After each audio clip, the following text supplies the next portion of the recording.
Okay, everybody. So we're all back online. Can you hear me? Yeah, okay, good. So first of all, I'd just like to thank Jonathan, who steered the morning sessions, and to welcome everybody back. Hopefully you've all had a good lunch and we're all rested. And we're going to be carrying on now with the third session. The third session is until 2:30, and we have 6 graduates in this session.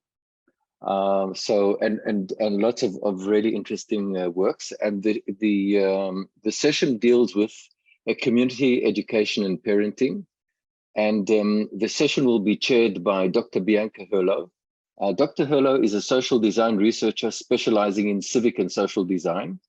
Dr. Herlo teaches at the Research Institute for Product and Process Design at UDK, which is the University of Art in Berlin, Germany. Dr. Herlo is head of the research group Inequality and Digital Sovereignty at the Weizenbaum Institute for the Network Society, the German Internet Institute, and deputy head of the Design Research Lab. Dr. Herlo will be addressing the conference on rethinking the role of design in designers and design communities and social change. And Dr. Herlo, welcome, and the floor is yours. And that's it. Thank you. Thank you so much. Hello, everybody. I'm really honored to be part of this afternoon with you together. And I had the possibility to have also a look at the projects that we'll see and hear about in a second. And thanks for introducing me, and especially for the invitation. I prepared a small introductory talk, like 15 minutes. And I would like to share my slides with you, but please let me, Kenneth, let me know if I'm out of time. I didn't take the time of the presentation, so if I'm over the 15 minutes, just cut me off. Yeah, not perfect. a problem. Not a problem. Yeah, so let me share my slides. As you announced, I'm talking about rethinking the role of design. My background, you mentioned it, lies in the combination of design, of cultural studies and design research within civic design and social design. And I'm working a lot with experimental spacing of new knowledge production, and also new understandings of design research or research in general as scientific knowledge production. And this is something that I would like to briefly introduce you to today. I work a lot with installations in public space, interventions, and I understand those installations and design prototypes as epistemic objects through which I can learn something about what we do, what stories we tell, also what shapes us, and what moves people actually. And guiding questions are like, what does design mean to societal change, and how does design relate to our built environment facing the challenges today, like, which is also, that's why rethinking, we always have to rethink design actually, and the role of design in society. It's not the first time that we are doing that, but we have a different societal constellation maybe, and different entanglement of huge challenges that I think force us a bit to rethink our role as designers and our design decisions. And actually it starts always with a very question, and I start with a very question: what kind of digitally mediated society do we want to live in? Because that question activates also our capabilities to project and to envision, and therefore hopefully to change also, and not only to fix, for example. As you briefly mentioned, I am located at the Weizenbaum Institute of the Network Society in Berlin. And I want to briefly talk about it to you, because I find it really interesting that this is a collaborative project. critical research on digitalization, and it's a joint project between all the research institutes and universities in Berlin. And the fascinating thing is that it was founded in 2018. And the fascinating thing for me is that the University of the Arts is also part of this collaboration, and especially with design research on board. So I think it's, at least for Germany, maybe the first time that design research is sitting on a table with the traditional disciplines that are dealing with research on digitalization, like informatics, law, economics, psychology, etc., and design research. And this is something that I very much use also to change the way we frame research generally, or academic research especially. Sorry. So the Weizenbaum Institute deals with better understanding the dynamics, the mechanisms and implications of digitization. And it investigates, as I briefly mentioned, the ethical, legal, economic, and also political aspects of digital change. And my research group is dealing with inequality and digital sovereignty. And within that, I think design plays a major role when dealing with social and digital inequalities. And this group is not only concerned with analyzing those inequalities and what might be a good concept of digital sovereignty, but also dealing with how to design a more equitable digital future. So this is something that that is also core of my work. So how can we shape a more equitable and inclusive society, and therefore also digitalization? Because I can't look at digital structures of digital technologies without sorry, embedding them into the societal challenges, into the societal context, because they are not independent of our society. So if you want a more inclusive digitization or better digital technologies, then we have to really also change the ways we are living and working with each other. Because as you all know, and I don't have to elaborate on it, but design is not neutral. Yeah.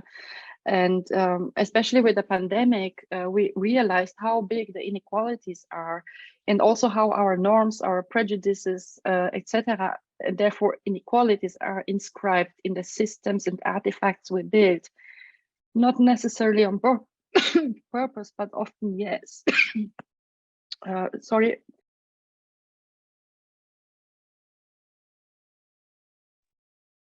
So.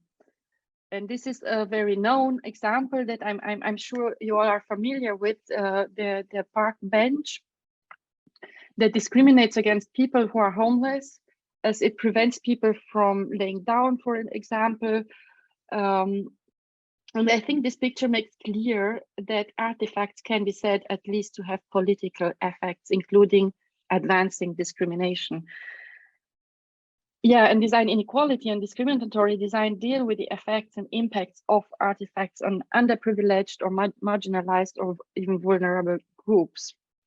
So I would frame my endeavors in design, or design endeavors, as a way of making society, and this allows to explore how design is entangled with social inequalities across a wide spectrum of aspects and domains, like class, race, or gender.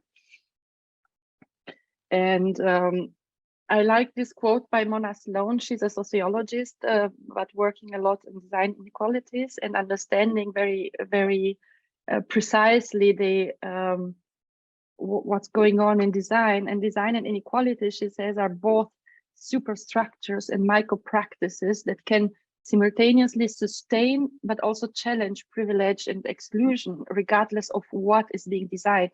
And I think this is something that we should keep in mind when working, especially with communities, and when making design decisions.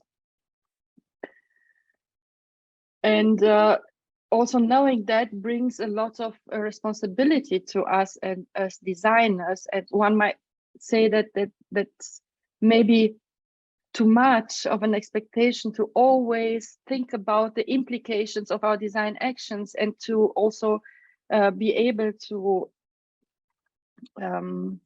see in advance what might come out at the end. So I think especially students are often overwhelmed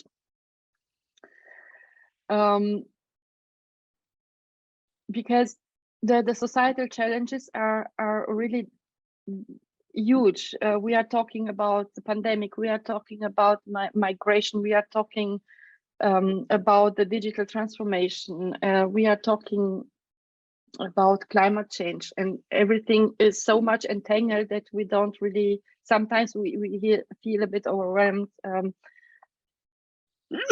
or even powerless in the face of that many challenges that we are at least aware of in design, but as well in shaping our everyday lives and in our relationship to the world. And especially because of the pandemic, I think we became even more sensitive to societal and global challenges. And when we look how wicked our wicked problems actually are, and how design solution, like a design solution to a problem, creates almost automatically new problems that we often cannot foresee or anticipate. And this is like the challenge, because we can be aware about our responsibility, but a lot of outcomes we cannot anticipate. Yeah, and this illustration is done by a student colleague of mine, Athena Grandis, and in German it's a bit like, it's a saying that die Decke fällt mir auf den Kopf, like the ceiling is falling on me when I'm really don't know how to proceed or where to start, and this is like the direct illustration of this saying. But I think, yeah, design really has the potential to make a change, and we shall start looking into and what you also did with your class and with your project, starting in looking into local practices, fostering local infrastructures and communities, and working with communities as a main source of resilience.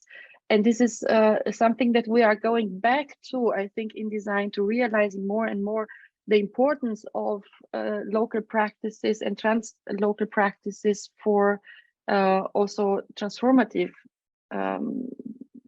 research, but also for change. So yeah, I think it might be a good starting point, like these days, or this era, I would say, to rethink and reshape maybe our ways to frame and understand design, by also facing the responsibility that go along with our design decisions. And I brought one example for you. I'm looking at the clock. 5 more minutes, right?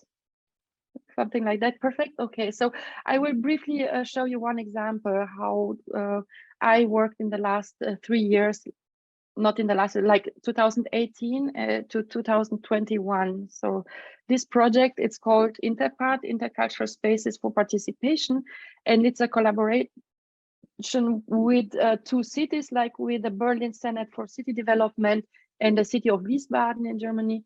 And with several other partners. 2 universities were involved, where we looked very much at the processes of participation in city development and city making, and how to open them up, how to make participatory processes more inclusive, more transparent, but also more attractive for people that usually do not take part in these processes, but they have a strong voice and a strong, like really interesting issues for city development questions, so that their perspectives should be included when making the neighborhood or the urban environment. And within this project, like, we had 3 years of experimenting in Berlin and in Wiesbaden with social living labs, where we had different groups of refugees and migrants. We had different groups of administrative representatives. We had like over the 3 years a lot of qualitative research with many different methods, but one I would like to focus on one tool that you see here in this picture.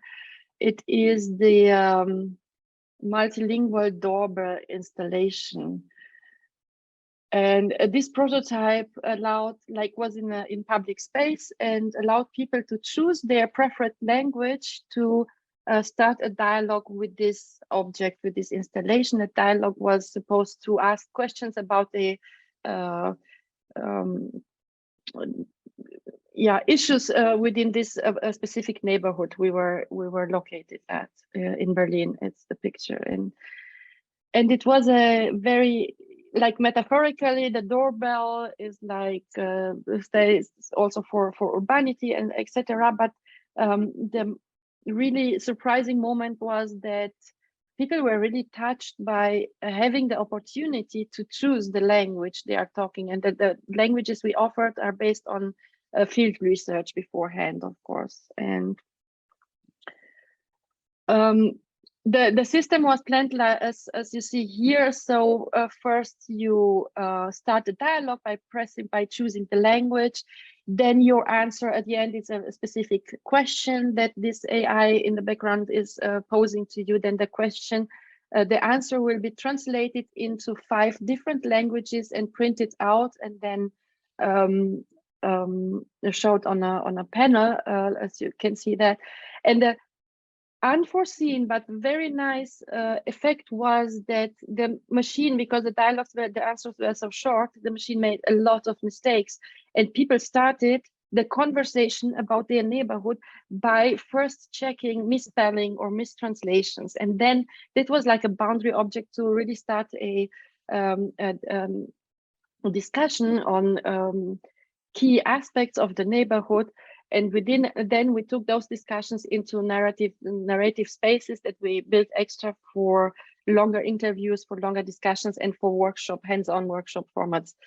And that was really a boundary object that is meant to be implemented or come to application before a participatory process. It was the phase 0, if you want, before such a process.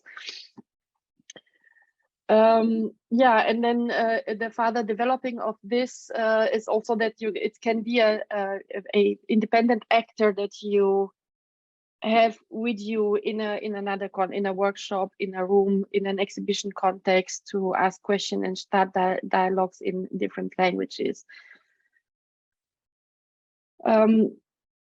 So that object was more meant to starting the conversation on topics, and in this specific project it was also topics like institutional and structural racism, for instance. So to come to an end, my approach is really precisely to strengthen counter forces, or to strengthen alternative technologies, so that the plural discourse remains possible, and to integrate different, also weakly represented groups and minorities, to bring especially feminist and intersectional positions to the table, and to enable alternative practices. And for that, I think we really need to shift our understandings to emphasize more like collaboration, intervention, and really design within transformative research. So that means also collaborating with different disciplines that are dealing with societal change, and to bring our competences into these processes that only designers have and can provide. And also one key competence is to bring together different perspectives at the table and to include them in the process. And by that, I think also that the question is how to cope with the systemic challenges. We need to be able to bring different knowledges together and relate them to each other, I think, and that also changes the way that society is looking at design, and then also engaging design within processes of governance, processes of policy making, etc.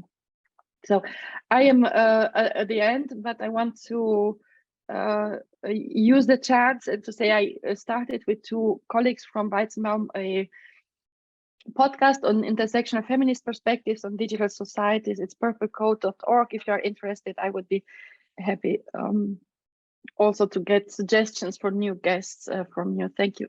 Thank you very much. So thank you very much to Dr. Holler for that interesting talk. It's always fascinating to consider the mutual influence and dynamic between the design profession and the communities that we serve, especially the point about bringing together different competencies. In particular, I connected to the statement of a design of society as a transformative awareness, just for embedding positive design micro practices as we look forward and see how we can implement all of these different. Basically, I mean, if I understand correctly, what you're saying is awareness brings about change, and I think that that's a wonderful statement. What I think we should do is we have now 6 students. So if you're agreeable, we can do the Q&A session at the end, and then it will be sort of a mix where we can see all the projects, and obviously we'd be interested to hear your questions to the students. So we have now 6 graduate projects, and once again, thank you very much, Dr. Höller. So thank you. We're now going on to the 6 students, graduates that are going to be presenting in this session, which is community education and parenting.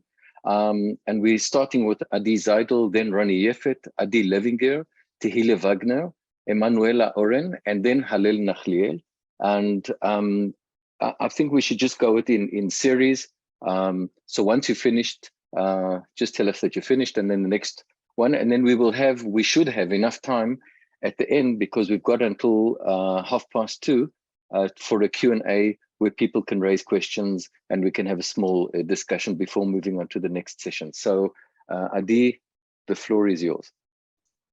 תודה רבה. אני אתחיל רגע בסרטון.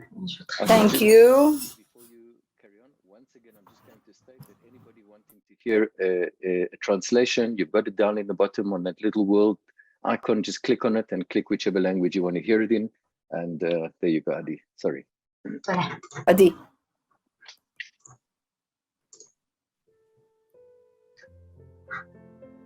אם סבא לך אני יכול לשבת בכיסא שלו.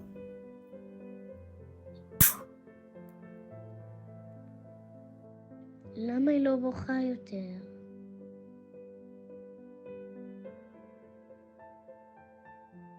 אמא שלי לא חוזרת כי היא כועסת עליי.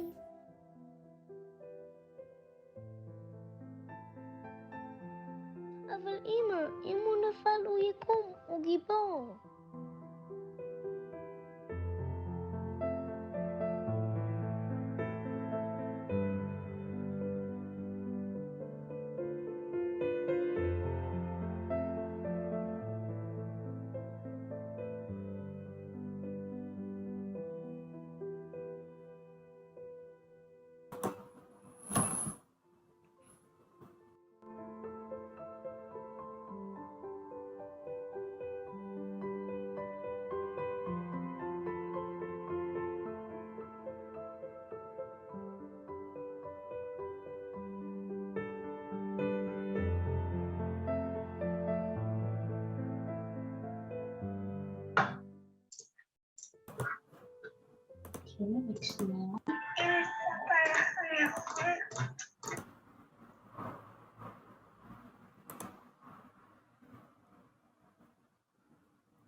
Hello, my name is Adi Zeidel.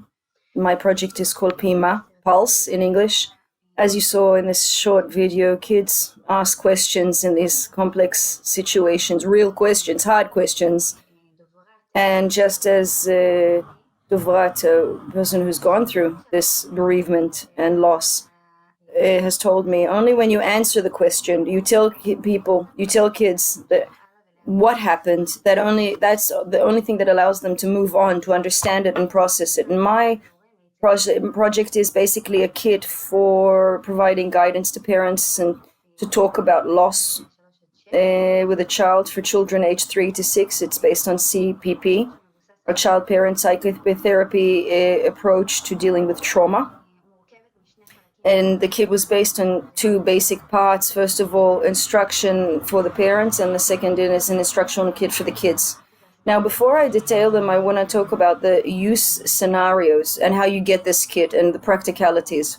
We're talking about first family or first kin, and it's given, for example, in a hospital. Then there's the processing of the parents through dealing with various sensory issues, then the giving the news to the child by the parent, or if the parent can't do it, another grown-up, and then finally processing of the child, which is, of course, a process. It takes years.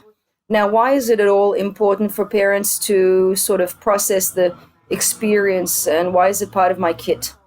Well, if the parent, it's very important, of course, that the parent or a responsible adult or the grown-up in the picture at the moment when the child is experiencing loss and giving over this horrendous news of the loss, this is a trauma for the child, and it's a memory that will be indelibly a part of their memories for life. And so I created sort of cards to help, first of all, parents deal and process with the news themselves, and to the grown-up, what happened, what's the loss, who was lost, what are the tools that you have to deal with this. Second is to give them important points for mediation in terms of how they'll talk to the child. How do you give the news? When do you give the news? What's important to say? What's not important to say? And thinking of how do you plan this moment of telling a child of loss? How do you give this horrible news so that it's better prepared? We're talking about a 24-hour period. Children in this age group 3 to 6 are very young. They usually are not on site when a loss occurs. So the grown-up that has to give the news has a time to sort of think through things and plan them out. The second part of the kit is what's given to the child. Now, I said that the parent gives over the news to the child, and if they're prepared and if they know what to do, ostensibly that should be enough. The grown-up is doing all the work. No, the children in this age are less verbal, and it requires maybe art therapy in this case that allows you to circumvent language and provide a space in which kids can express themselves, ask questions in a different way.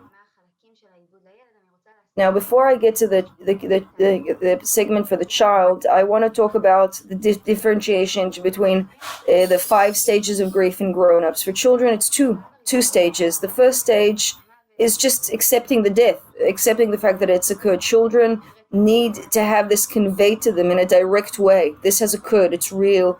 Whether we say, we talk in a very clear voice, not this person is in heaven or whatever, but rather really very distinctly, this person is not here anymore. And then the second phase is coping with this new reality. Usually it requires a lot of emotional skills. It can be, they include, children cry, they express themselves, and some children laugh hysterically, by the way, and react in that way, or smile uncontrollably.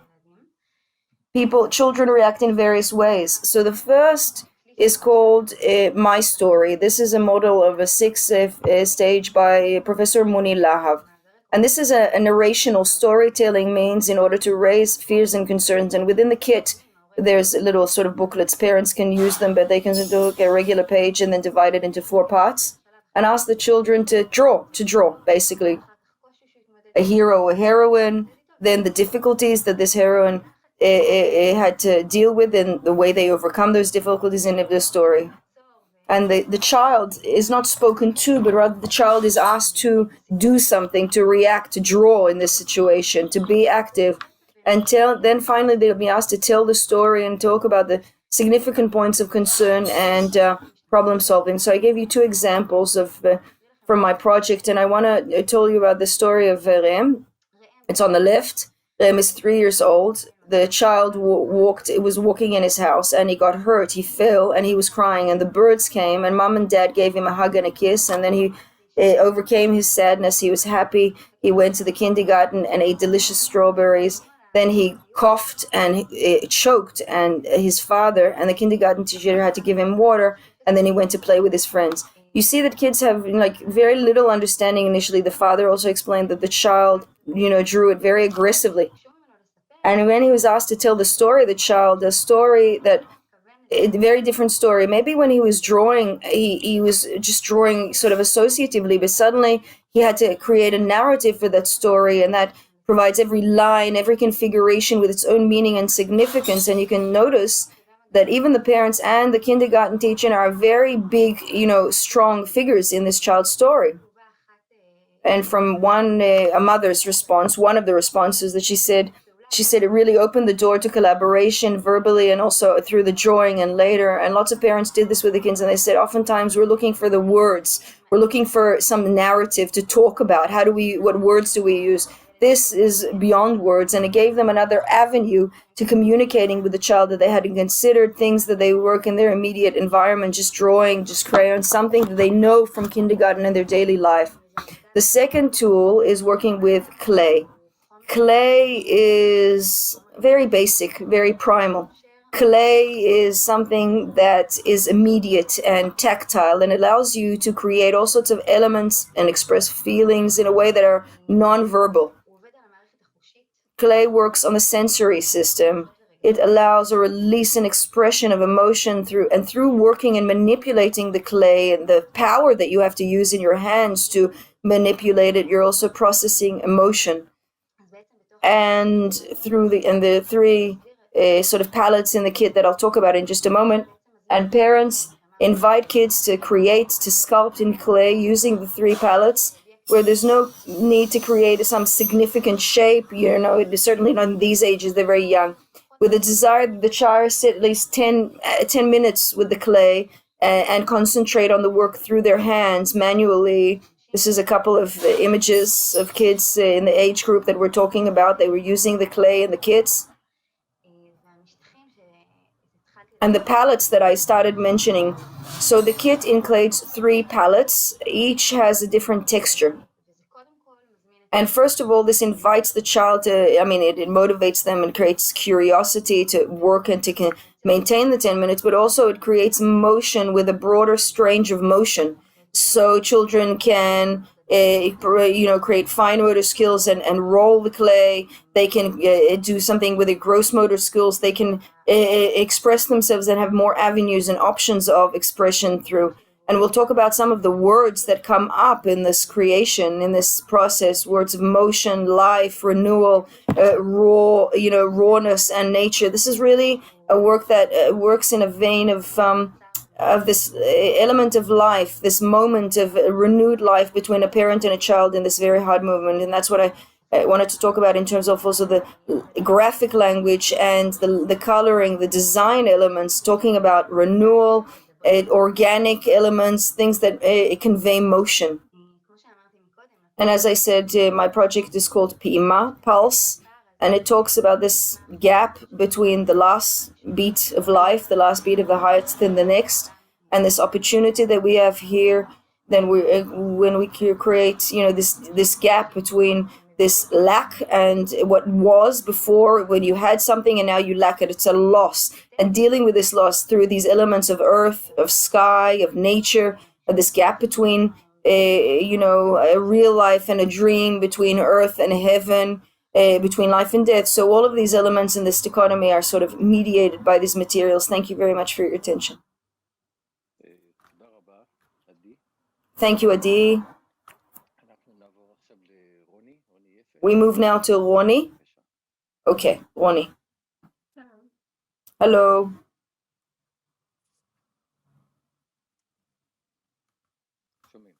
We hear you, yes?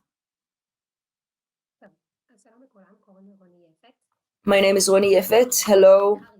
My project deals with emotional support for young parents. And I'll give you a little bit about the background. This deals basically with the fact that pregnancy and birth and the immediate stages after, as we know, is a very intense time. Most parents are completely involved in their child, in the newborn, and taking care of the newborn baby. But very much the parents' emotions are marginalized and pushed aside during this period. Many parents struggle during this immediate, period, but they don't feel comfortable and they don't to talk about it or seek help. And this can promote postpartum depression. So the more that we identify these emotions earlier, deal with them earlier, we can reduce the impact. Every year there are about 181,000 births in Israel. One of those, 10 of them of fathers, and 1 out of 5 women, birthing women, feel postpartum depression. For women, it's divided 30%. They have depression even prior to getting pregnant. 30% the depression develops throughout pregnancy, and 40 develop it postpartum. Now, through our project, I conducted a study trying to understand what are the services, emotional services and support provided at the moment, how we I dealt with consultants, and I did a qualitative user questionnaire and got a lot of information. So a little bit about the research side of things. First of all, throughout pregnancy and after birth, people meet lots of professionals, but of those professionals, only 3 are trained to deal with mental health and to deal with and identify postpartum depression. Throughout the pregnancy, parents go about 22 tests, and of them 20 are physiological and only 2 are emotional. The emotional tests are an Edinburgh questionnaire that is given only to the woman, not to the men, only given once throughout the pregnancy from the 26th week and once immediately after birth. For men, no questionnaires are given, no data is collated. Now, you have to understand, the Edinburgh questionnaire is to identify postpartum depression for women who are considered at risk during their pregnancy, meaning it's a diagnostic tool. It doesn't give a diagnosis, but rather it only gives you the potential for risk, increased risk. And it's of course validated. But today, the transfer of this questionnaire, the timing in which it's given, oftentimes doesn't allow the woman to really relate her emotions. Now, I talked to some of the consultants I work with, and you can see that the major points that were raised are the fact that people don't even fill the questionnaire because they are afraid of stigma, but having the welfare services called, that someone will take their child. People have to deal with lots of fears. And the questionnaire itself is problematic because many people don't understand it, whether it has to be mediated by a nurse. All of these things go to the reliability of the questionnaire in the eyes of the user. And we can see that there's also postpartum depression among men. We don't have enough research about it, but dealing with my consultants and going through other research, it's very clear that there is a real need for addressing and providing support services for men as well. Men do not feel comfortable talking about feeling of depression relating to birth and pregnancy. They don't feel that they have a legitimate claim to it. And from the consultants, we see that there are major points, first of all, in raising awareness, into providing legitimacy to prepare for pregnancy, in fact, for parenthood in general among men. In addition, from user questionnaires, we saw that there was no emotional address of needs by the system, no support. There's problems in relationships because of lack of knowledge and lack of preparation, and the need for more instruction and emotional guidance for empowerment so that both sides feel more better prepared.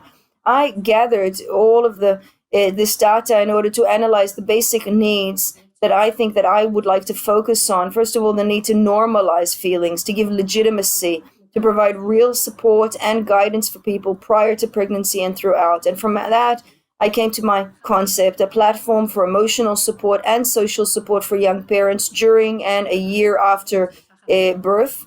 The application, first of all, is the first element. There are also cards. And finally, a diary or a notebook for processing the emotions. And the goal that I really wanted to focus on is to put parents at the center, to give them the support they need. It's important to understand that early detection reduces the propensity for postpartum depression among both sexes. It reflects to people how they feel throughout the entire process, and if they have real need, it directs them to the right elements of guidance and support so that we can better detect and earlier detect people in need. This allows parents to be aware of what they're feeling, to identify if there is a problem, and know that they have somewhere to go. And it's important to note that the system is social. It's not medical. I can't, take responsibility for the user's actions and their conduct. Now, a little bit about the design language, and things that I did, elements. First of all, calming and empathy and solidarity. It was most important for me to avoid images and shapes that are imitative, that talk about this whole, singularity that people are supposed to feel with. No, that everything is legitimate here, everything is open, everything is possible, whatever you feel. And I tried to use these amorphous, sort of vague figures, a lot of blurring of images that are inclusive to emotion, to allow people that here we have no boundaries, we're not limited, we're not boxed in, not in terms of the visual of and the configuration, and not in terms of the use of the app. And the design language in this case was very personal. I mean, all of the text was personal in the first pronoun. The first part of the app, or the first element was the app for processing, and the app allows users to express themselves, to talk about their needs, and to get real address of their needs. It's based on AI technology, based on the data details and usage details. This tracking is based on 3 elements. First of all, writing. They talk about difficulties, and then finally provide given empowerment elements. And you can see here one example. You can put in a free text of various emotions, but you also have tags of various emotions that you can choose if you can't think of them yourselves. And at the end, the app processes all of the information, provides you an answer. First of all, it normalizes emotions, and it also provides some option and proposal of how to change the situation, dealing with the problems in various ways, whether it's group therapy, talking to professionals, maybe day-to-day tips, and knowledge about the issue. The second element is the cards. The cards are based in 3 categories. First of all, including support, and finally coping. And the point is to allow a diverse discourse on the issue. And throughout the year, I talked to the various consultants in order to better understand what is the support that is needed for people in the various issues. What should I write? What aspects should I address? What discourse should I promoting, instead of allowing people to develop more blame? And you can see some of these examples here. And the third element, the final, is the personal empowerment through the journal. This is a place to write, to express yourself, and also to validate yourself. It's divided into it's one for grown-up, it's one for the mother, and one for the father. And there are different categories of release, of relating your emotions, of progress, of how can you resolve your issues, how you can aspire to better, how you can cope with your problems in order to validate what you're doing now and how you can do better. This allows parents to be better aware of their situation and their difficulties. And you can see some of the pages in the diary. And that's it. Thank you very much. Thank you so much. And we now to Ronnie, thank you. And we move on now to Adi Levinger. So okay, the mic is yours. Hello, my name is Adi Levinger. I'm going to begin with a short clip.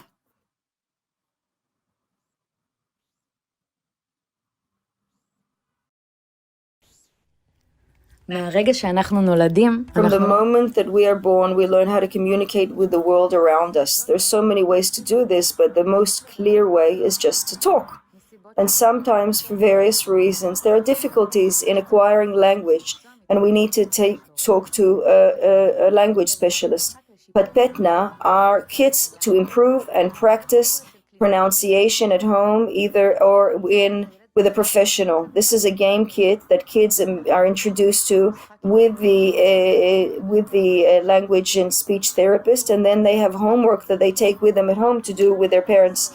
There are 13 such kits. Each kit works on different aspects of practice of pronunciation and enunciation of language through various exercises for the professionals and with parents at home to develop imagination, self-expression, and various skills. No petpetna.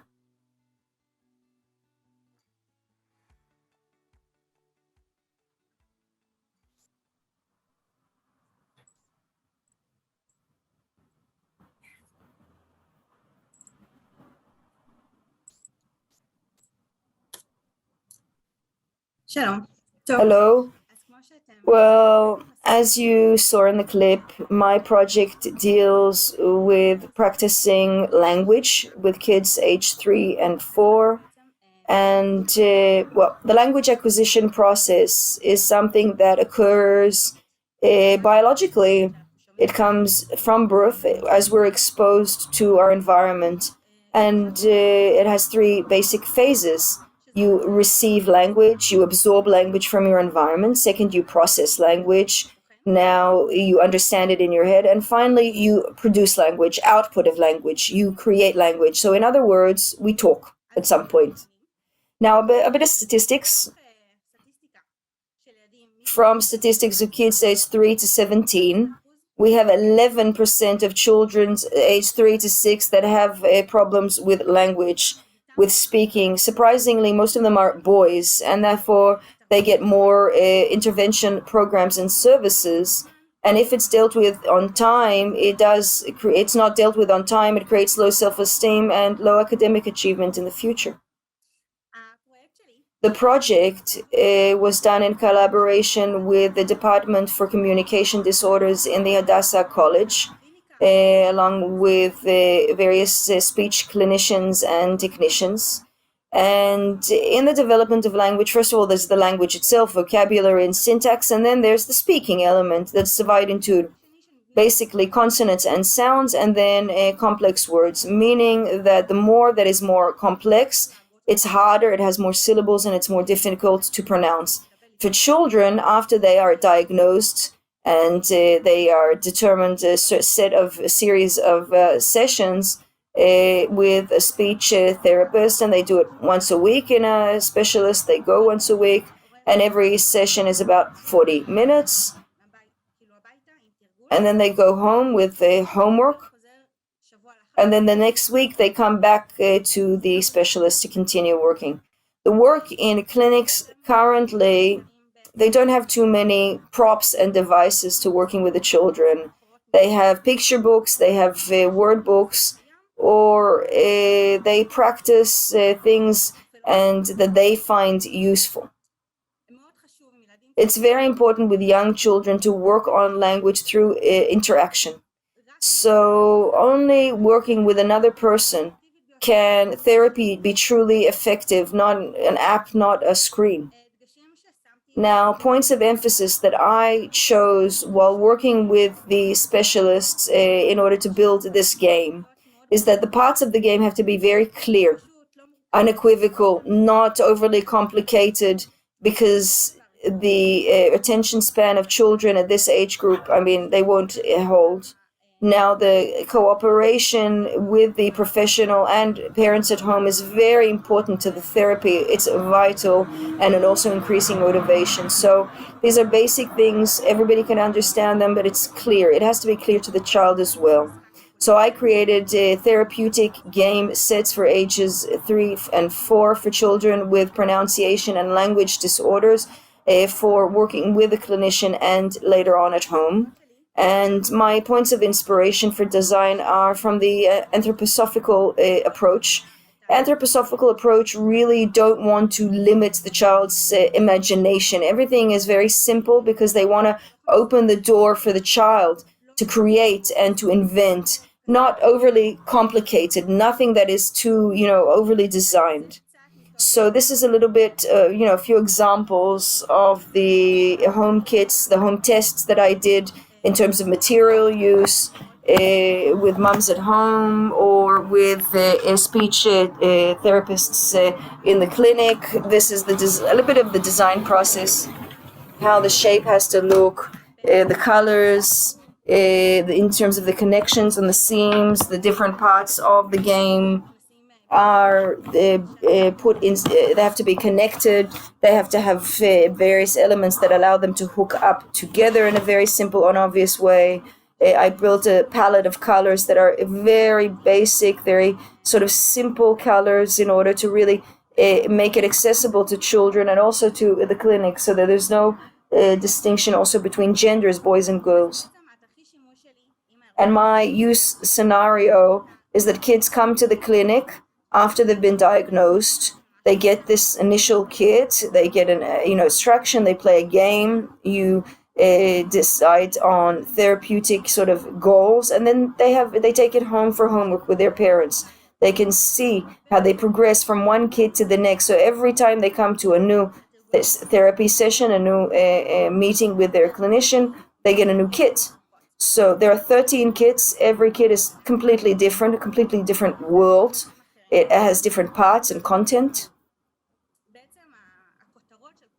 and the titles are not, I mean, maybe not understood for a layperson. These are real sort of a linguistic and language acquisition terminology.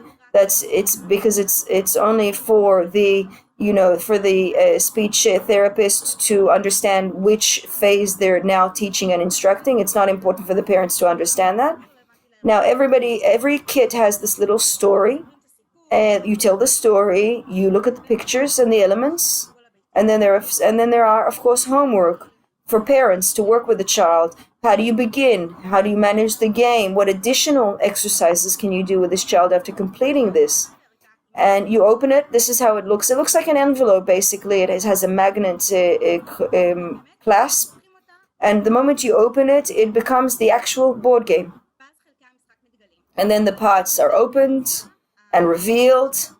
It's the colors, the choice. It's not overly colored, except for the parts themselves that are supposed to motivate the child and create the interest for the child to play.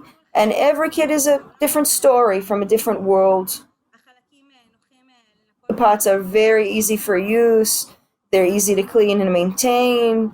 And then they can be moved on, they are folded up and moved on to the next person. Thank you very much. תודה רבה, עדי. אנחנו עכשיו נעבור לתהילה. תהילה, בבקשה. כן.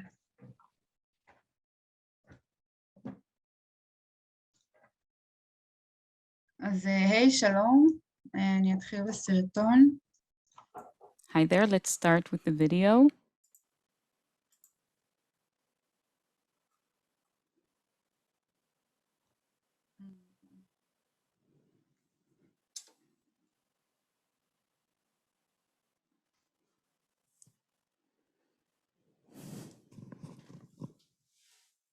שומעים את זה?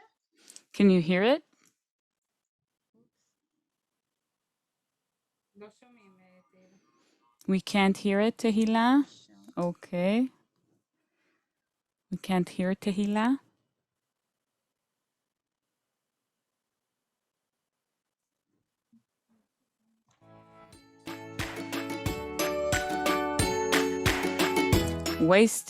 Reducing food waste. Introducing Food Gesta, an educational platform that mobilized children to salvage food. An introduction with a seminar,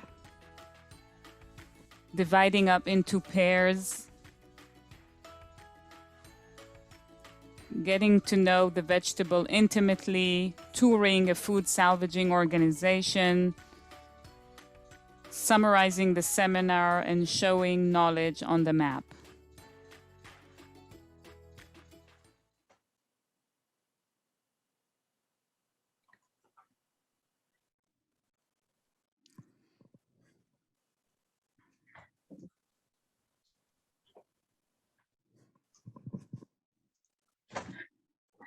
אוקיי, אז הפרויקט שלי הוא פוג'סטה. Okay, so my project is called Food Gesta.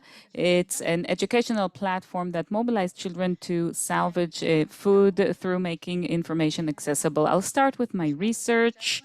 In 2019, 931 million tons of food were thrown to waste all over the world.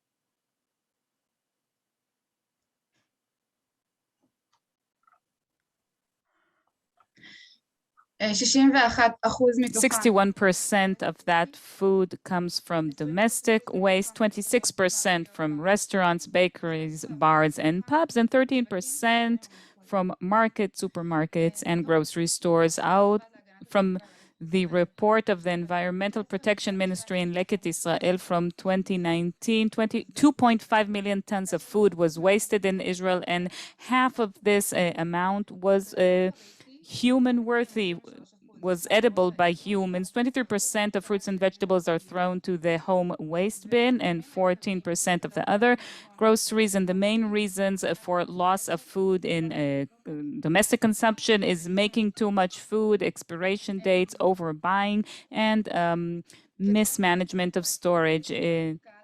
In order to validate my project and the population I'm targeting, I'd like to tell you about the SDGs, the 17 Sustainable Development Goals of the UN. These goals were set until 2030, and it includes teaching about social, economic, and environmental matters. The goals related to my project have to do with quality education, responsible consumption and production, and climate action. So the UN, they treat children as a force that motivates to significant change. Children can serve as agents of change in their environment. So once again, this system I created, it's called Food Gesta, and the purpose is to get the child to adopt new consumption habits and new perceptions regarding the way they treat food in their environment.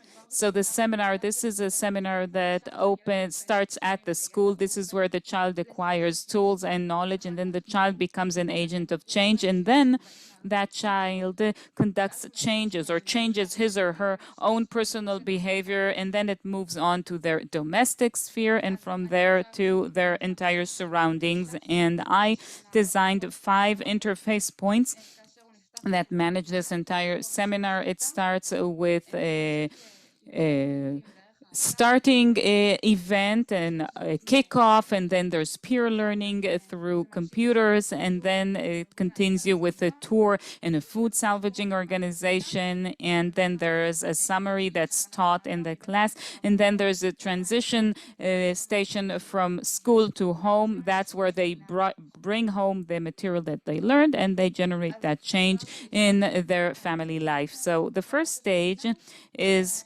an introduction to the seminar. The class is divided up into groups. Each group receives a vegetable that they will research throughout that week. They'll learn about the nutritional values, the habitat of that vegetable, and the climate threats on that vegetable. This, for example, after they scan the barcode on these postcards, they can reach the ID card of the vegetable to learn about the nutritional values, how to grow it, what kind of habitat, how much irrigation it needs, what's the growth pace of that vegetable. And then, like I said, they learn about challenges in agriculture and the climate threats which threaten the future of that vegetable. In addition, the kids can learn from agricultural professionals from overseas. They can speak with farmers from abroad and hear from them how they grow that vegetable in Israel, what difficulties they face in comparison to the difficulties faced in Israel, and of course to learn about how that food is used and what they do with it in comparison to what we do. And then the second stage is peer learning. After conducting a study, a research about that vegetable, they can log into a computer game through the website and to implement all that information through a more attractive and interactive experience. So the purpose of the game is to salvage as many vegetables as possible and to make sure that the player isn't left behind. The rules of the game are actually that every group gets a growth area of that vegetable, and they need to make sure that the vegetable receives enough water. If you donate sun, you get water, or you are saved from pests, and that increases the bond with nature and mutual responsibility. And this is a simulation of the game. They can feel the distress of that vegetable by playing the role of the vegetable. The third stage is a visit to a food salvaging organization, and they're supposed to feel an emotional connection to the produce that's salvaged as they visually see the amounts that are thrown away and the amounts that are salvaged. Thus, they can feel the shock from these amounts. And here you can see examples for how the children are helping in salvaging food, preserving food in school settings and in other community settings. The fourth stage is a summary. Every group makes a presentation about the research it conducted about a vegetable, about its values, about its conditions, the climate difficulties, and then each group takes the vegetable and places it on this climate map with respect to the region where it's grown in Israel, and this is how the seminar ends. And then the fifth stage, from school home, every child receives a booklet that they can use to convey the information acquired at school to the family members and to conduct various missions in order to salvage food. So here, for example, in this task, the kids need to meet with the family at the beginning of the week and to prepare a family weekly menu in order to reduce the amount of food that's being thrown away during the week. In this assignment, they need to see where they need to store the products in the vegetable with respect to location, temperature, because the temperature varies between the different shelves, and also with respect to the different sensitivities of the food stuff that's stored in the refrigerator.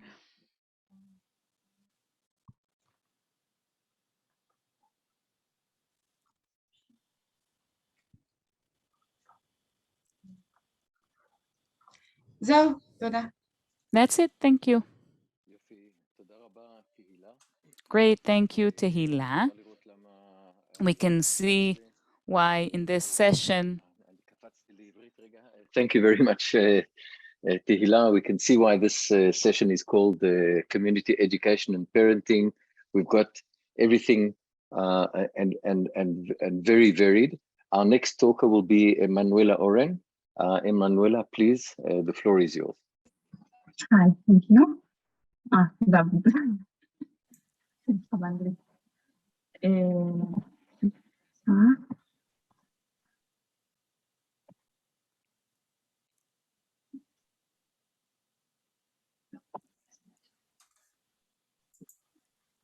Okay. אז היי, אני מנואלה. Okay, hi. I'm Emanuela. My project is called Linda, and it's about instilling instruments for communication. Let's start with this video.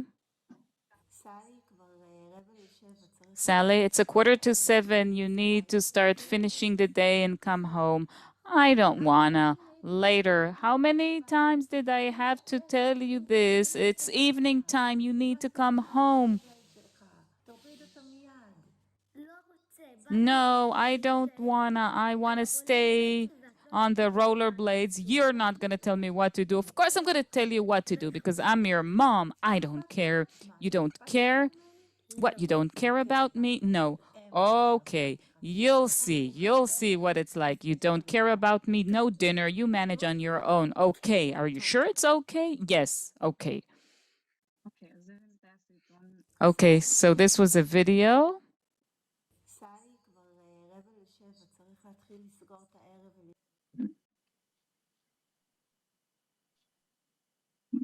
Okay. So that was a video from a use test. They were asked to reenact a conflict they had at home with a child, and you can see that a conflict is a state of rivalry, of lack of agreement or lack of compatibility between two parties or more. And usually in a situation of conflict, both parties feel threatened, so they act in violence towards each other or with aggression, and it reaches violence. You can see how kids who are exposed to violence in their near environment, this has both physical, serious physical and emotional ramifications on their activities. Children are indeed exposed to a lot of violence from their close environment, whether it's from their friends, family, teachers.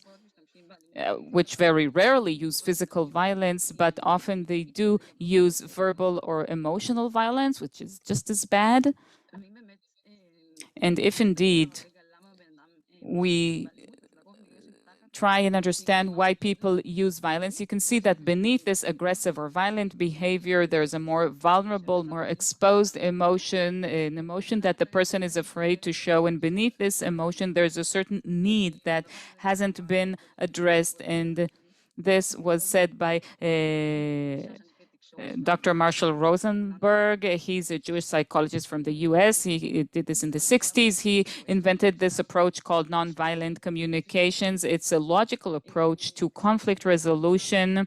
And the principle of this approach is that every human action is a strategy to fulfill a need. And violence is also a strategy for fulfilling a need. So Marshall Rosenberg came up with this tool that's supposed to help people resolve conflicts.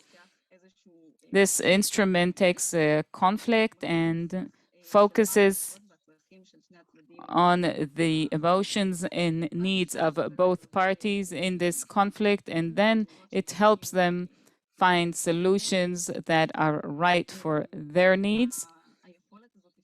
This ability to resolve a conflict requires practicing empathy, emotional expression, and an ability to think about solutions. It's important for the children's personal life and also for their professional future. According to the OECD, these professions that require soft skills will increase 2.5 times because these are skills that a computer cannot conduct, and also cultural diversity needs a much greater ability to deal with complex situations. So my concept is this a set of activity for kids to dealing with communications and conflict. This is a booklet that's based on the 4 stages of nonviolent communications. It's for use in a classroom, a smaller classroom for 3 to 4 pairs. It's each booklet is for a pair of 2 children who sit across from each other. And this is a booklet which isn't personal. Every time a couple of kids, a pair of kids gets a different booklet. And the conclusions of the people I spoke with in this project, there's one conclusion. This is Celine, who's a child psychologist. And she said the way to approach children that age is to do so indirectly through a story or a game. It's very difficult for children to talk about themselves at this age, and they need to project. Sometimes adults also need to project this experience or this story on something else, on a different figure. The conclusions I had were that the kids needed very clear, defined actions, and that this will happen in one place, that they don't need any specific add-ons. So these are the stages. The first stage, the children choose a story from this booklet, and they create characters. Each one has a character, they create the character, and then they come up with a show that expresses the story. And then at the second stage, gradually they express their feelings. It starts from a certain feeling and where it's in the body, and then which word expresses the emotion, and then they can represent a certain character that expresses this emotion. And then on the third stage, we see what their needs were. They take 3 leaves. They go over the words that appear here, and then they choose the needs in the story. And the purpose of the tree is to get them make that connection, just like a tree has needs like water or sun, and they also have certain needs for them to thrive. And the fourth stage is the stage of solutions. There are a lot of notes with the beginning of sentences, and then the children need to come up with a creative solution that would address the needs of both sides. I tried this out with people, with children, and with adults, and people really I did this with this older guy who is post-traumatic, and he shared things that he didn't remember before that even. In addition, I made this poster, which is they hang it in the class, and the children choose an emotion on this poster, and then they can draw a figure that expresses this emotion. This is for a more short-term activity in order to maintain this continuity of an emotional discourse in the classroom. And this explains more about the activity and the approach that underlies it, and it creates a platform for collaboration between the teachers. In the design language, I wanted to create a feeling that's exposed and personal, a certain definition that I thought about throughout the project, that it's like a human monster, to see the humanity, this exposed element beneath something that seems so threatening and scary. And this is the design process, and there were so many sketches and stages along the way. And that's it.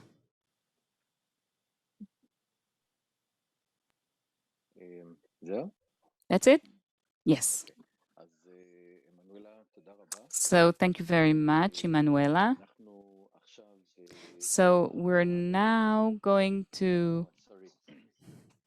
I keep on jumping to Hebrew. I'm a little bit off it today, so I'm sorry about that. So we're with our last graduate for this session, after which we'll have a short Q&A session. And the last graduate in the session is Hallel Nachliel. Hallel, please, the floor is yours. Hi, shalom. Hi, everyone.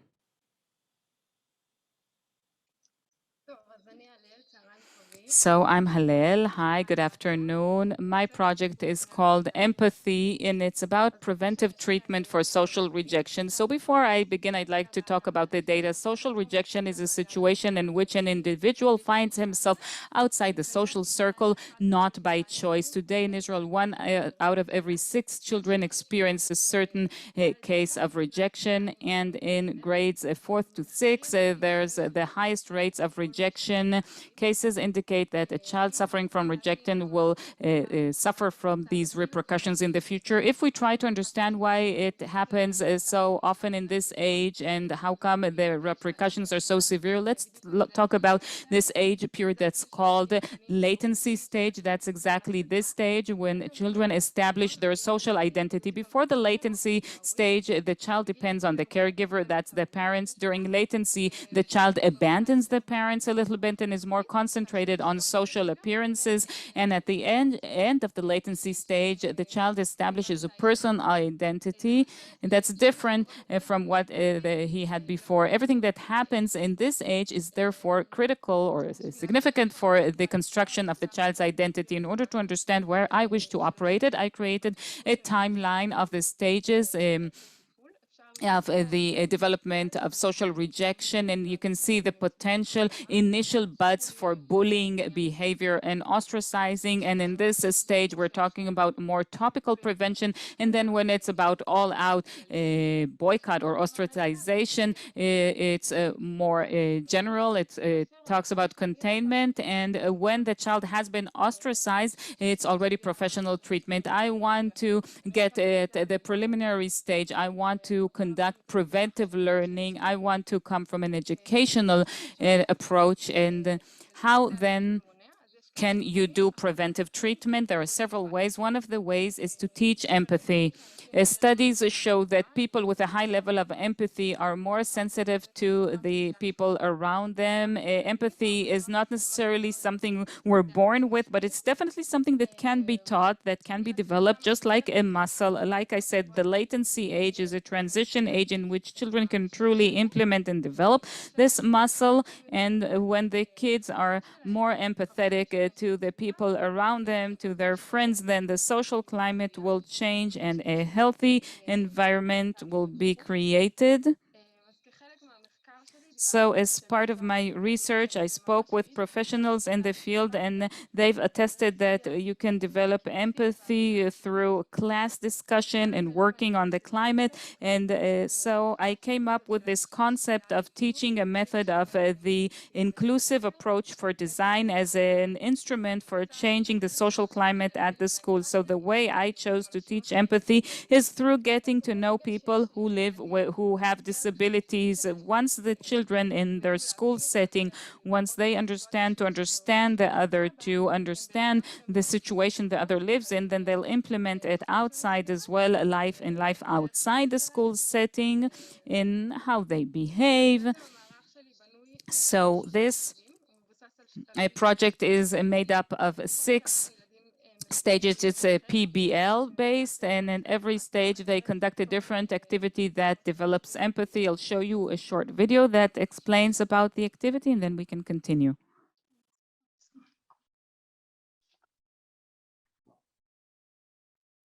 שומעים? Can you hear? Sorry. No, we couldn't hear Hallel. Yes, I'll try to start this again.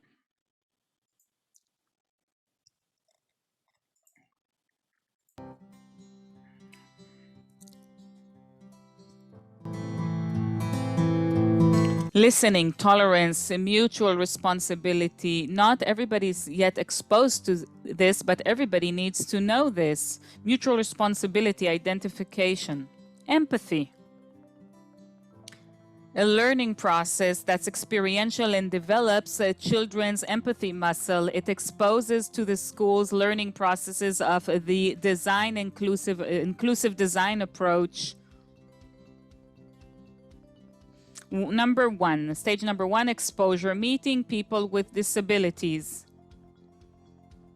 Number 2, experience, an experiential activity to try and deal with the disability, processing and interpretation, sharing, talking with the children about the experience they've just had, brainstorming, bringing up ideas, how to make the school more accessible. Number 5, planning and execution. Planning and execution of the chosen project. Number 6, presentation and conclusion. Presentation of the project and concluding the process. Empathy. Empatia. Creating a positive climate for an inclusive society. Become part of the change.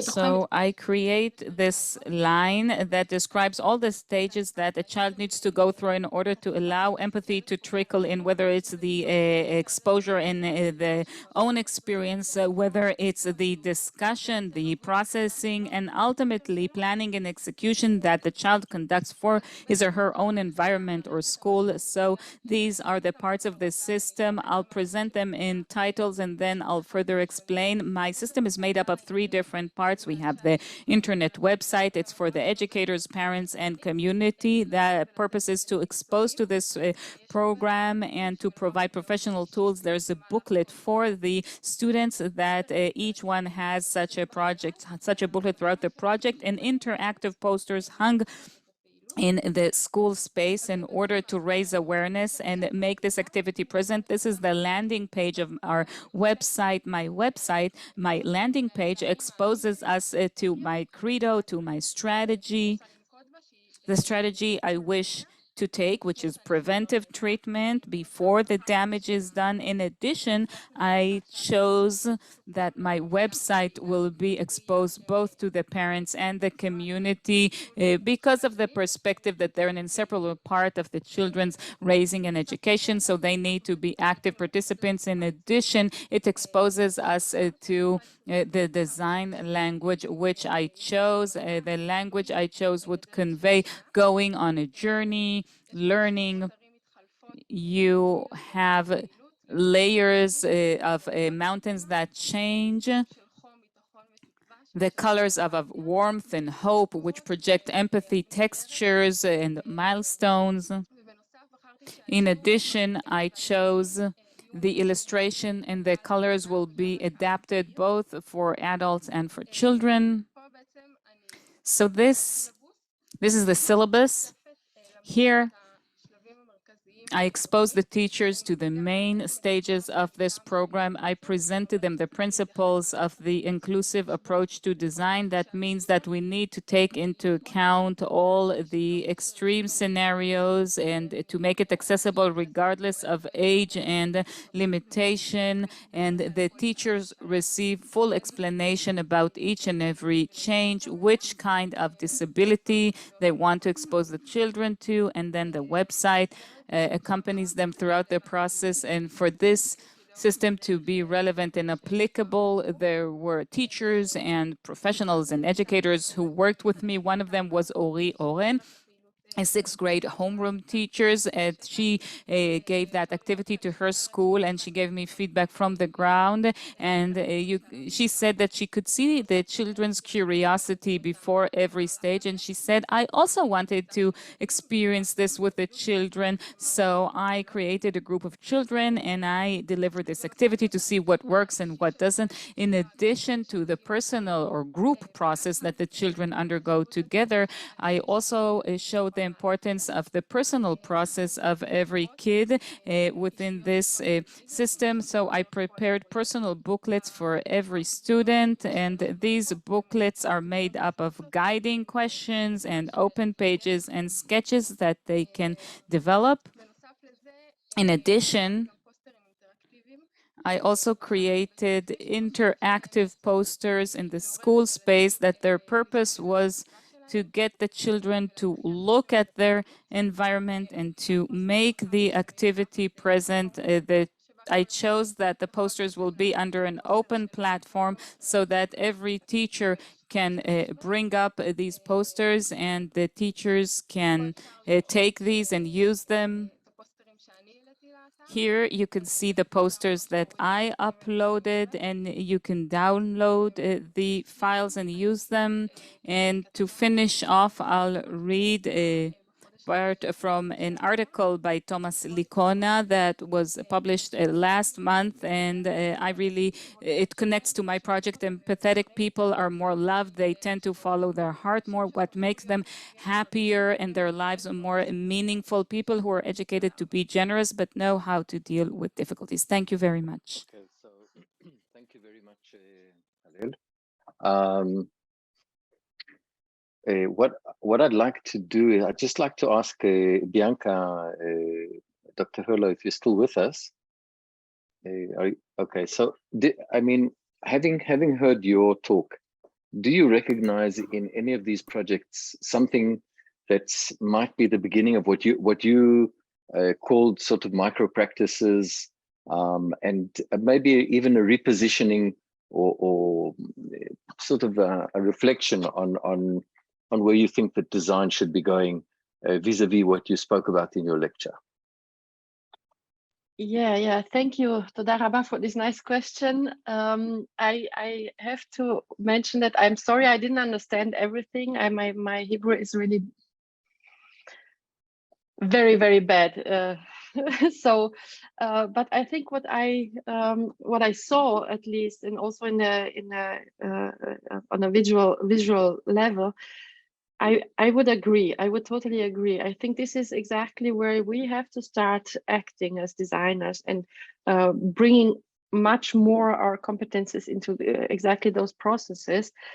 And I think that the main aspect that I saw in all the projects, I think I saw them, is that the idea is that design is a facilitator, and I think this is a very, very nice way of framing design as empowering moment, design as also translation. So all the endeavors that I saw in the projects are also very much related, in my understanding, to processes of translation. So I don't mean from a language into another language, but from a logic into another logic, from a practice into another practice. And this mediating activity of design is crucial when when working with communities for communities. If I could answer your question. Yeah, yes, definitely. So that's one thing. I just want to remind everybody that we do have interpretation, translation. So for anybody who has problems with the language. And I would like to ask a question about the validation, and this is for the graduates. Actually, I'd like to ask Adi. I think that Adi, because of your subject was so complex, do you? I mean, what were your lessons and your conclusions as a result of the validation process that you did in your project? I'm just thinking, because it was so special, having to connect design with the ability to help people to deal with loss. You know, bringing the whole concept of death into the life of such a young person. What was your experiences when you were doing the validation process?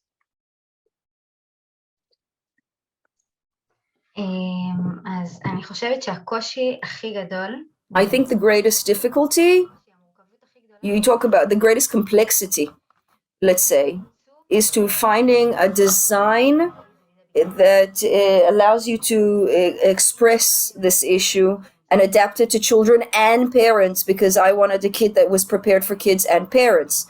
So that was a big challenge. How do I create something for both?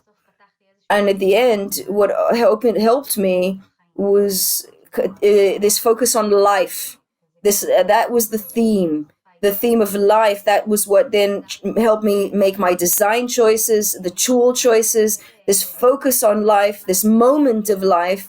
And what is the main statement I want to make through my project? What I'm trying to say, that this encounter between a grown-up and a child, and talking about death, and creating it, making it a moment of life, that's what really decided the content and the design, I would say. Yes, we are. Yeah, that's. We'll take that answer. Thank you very much. If there's are there any questions, perhaps? Maybe Bianco has a question. I don't know. Anything that might come to mind? Yeah, I was very much interested because you told it and I missed it, but I am interested. How did you approach the participants that were involved in the process?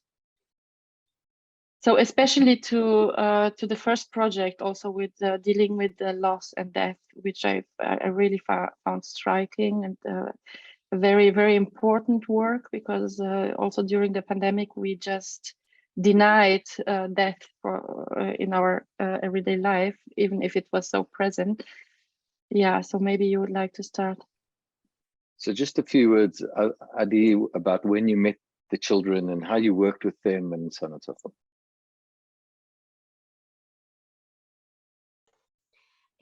אז השיח היה בעיקר עם The discussion with the children was mostly with families that underwent a loss several years back. They'd lost a loved one, and it had happened several years ago. They could talk about it as a past event. And I talked primarily with therapists and specialists that deal with families. But talking to families that were actually dealing with the loss at the moment was impossible. Sadly, I say. So most of the work was with therapists, psychologists, developmental psychologists that deal with this age group, a social worker that is a social worker that specializes in accompanying families through loss, and has a lot of experience talking to kids in this moment, but also talking to parents who had experienced this, that had to tell a child of a loss.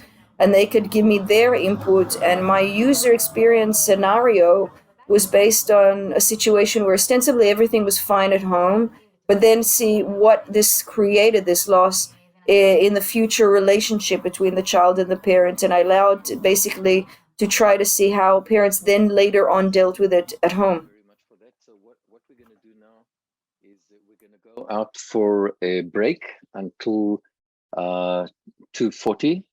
20 minutes to 3. And we will be continuing at 2:40 with our fourth and final session. So everybody have a coffee, relax, and we'll meet you here back in 10 minutes. And I'm saying goodbye. It was really nice to see. Yeah, so Bianca, can we just express our gratitude on the behalf of the department and all the graduates that you took time from your very busy schedule to be with us today, and really thank you for your interesting talk and for being part of this conference. Thank you so much, and good luck with all this nice, very, very good project. So enjoy. Bye. Cheers. Thank you. Bye.